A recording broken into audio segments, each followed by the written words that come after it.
Hi, Julian DeRosie from the IIF here at Minds and Money in London. I am joined today by Jason. Jason, hi, how are you doing? Hey, I'm doing well, thanks. My name is Jason Latkowcer. I'm the Chief Executive Officer of Pan American Energy Corp. Okay, and then Pan American Energy, energy means a lot of things. Which commodity you are exactly? Great question. We're focused exclusively on lithium, and particularly lithium in North America. So both of our assets are in North America, with one being in Nevada and then one being in Ontario. All right, and so, well, when we hear lithium, when we hear Nevada, there's some big players surely around you. Can you tell us a little more about the precise location you're at and who are your neighbors? Yeah, absolutely. So we're located in what's known as the Esmeralda County and the Tonopah Lithium Belt. And so in terms of neighbors and proximal properties and players in around our project, there's American Lithium and American Battery Technology as the two most notable. Our border on the northern front is bordering right up against American Battery Technology. What's exciting about that is that they've recently announced a 15.8 million ton inferred resource. Yep. And as we're actively drilling, we're focusing our efforts on the learnings that we've had from their project. Well, this is good to hear. And for people who might not know it, is it hard rock or brine in Nevada? What are you having? Yeah, actually neither. And so what's part of the North American story right now is the claystone opportunity. Yeah. So when you look at companies, and most notably Lithium Americas, who's just received a $640 million investment from GM. Yeah. So you start to see industry coming in a big way. It's the new disruptive story that's coming from the American side of things. And certainly because of the support that we're seeing from the Inflation Reduction Act, the Bipartisan Infrastructure Act, and a lot of the different momentum, including critical mineral, the defense, certainly there's now the opportunity for us to go out and execute on a great exploration program to support that initiative of homeland lithium. And there's right now a lot of projects in the US, obviously a lot of projects regarding lithium. What would make Pan American Energy distinctive? What is really the flavor that you guys have that no one else has down there? Yeah, so it's a great question. I mean, the secret sauce right now is just certainly land package size. So we're 17,334 acres, permitted for 22 drill holes, actively drilling. We've just completed 11 drill holes, and we've got assays back from the first 11 on 5 of the drill holes, all of which have encountered lithium. So it's a new lithium discovery on the U.S. homeland, and we're seeing great results in terms of total parts per million, up to 2,040 ppm. So compared to relative peers, it's certainly encouraging, and we've seen mineralization not only at surface, but also at depth.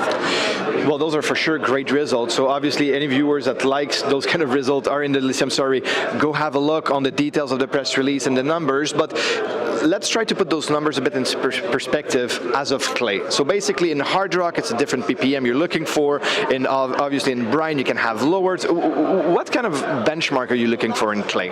Yeah, absolutely. Well, I think when you look at the announcement from American Battery Tech on their 15.8 metric ton inferred resource of LCE, they had around a 500 ppm average, and so that's a good benchmark for us to use just as a relative peer.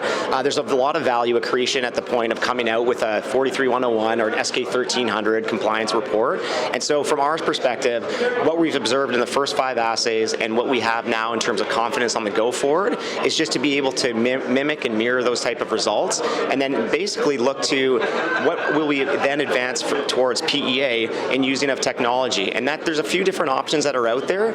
Again, because of our neighbor and peers, they were actually awarded 115 million, 58 of which was supported by the Department of Energy, and 58 of which will have to come from company. But they're developing a lithium hydroxide plant really right on our border. And so we're certainly observing how do they develop that project, what kind of technology goes into it, and what kind of extraction outcome do they achieve. And then from there, as not a first mover, can learn from the learnings. What kind of a relationship with a big brother somehow? Yeah, well, it's all about logistics. I mean, access to market and logistics. When it comes to infrastructure, what's unique as well about our project is we don't have any kind of impeding roads that go through our property that would inhibit our ability to develop a project. We don't have any major infrastructure that's a complication. Some of the industry peers do have that within their projects. So it's a challenge that they're going to have to address, and it gives us a great opportunity and a great runway for partnerships, joint venture, and future development.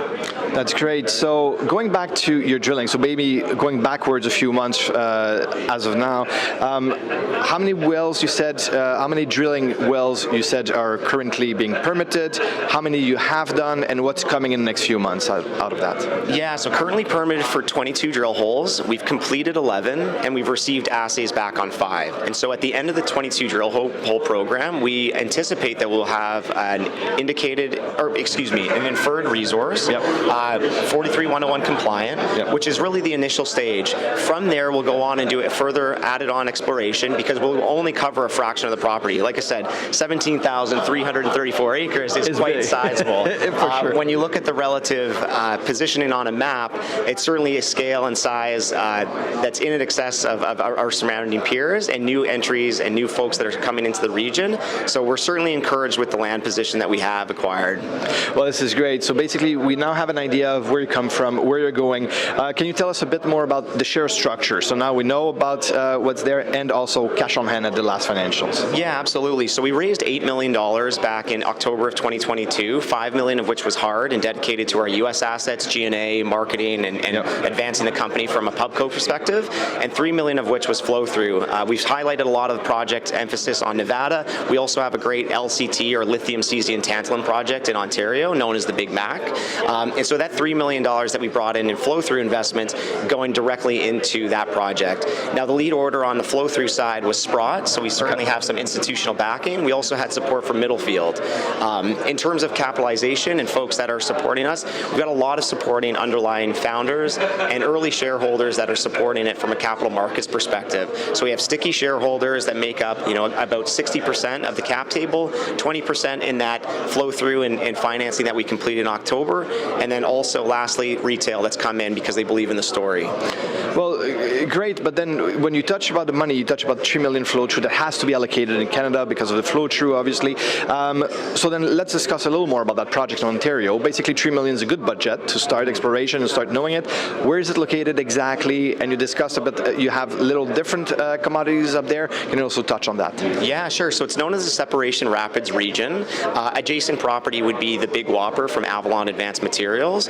And so just in terms of their size of resource, they've got about an 8.4 million ton resource at about a Li2O percentage of 1.402%. Okay.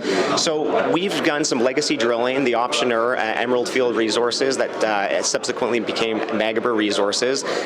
We have an option agreement with them to develop that property, and it was drilled back in 1999, 2001 with great showings on lithium, cesium, and tantalum. So we got a lot of reason to believe that if we go in and execute with modern geophysical techniques and modern drilling techniques going deeper and further, that we're going to have great results out of that property.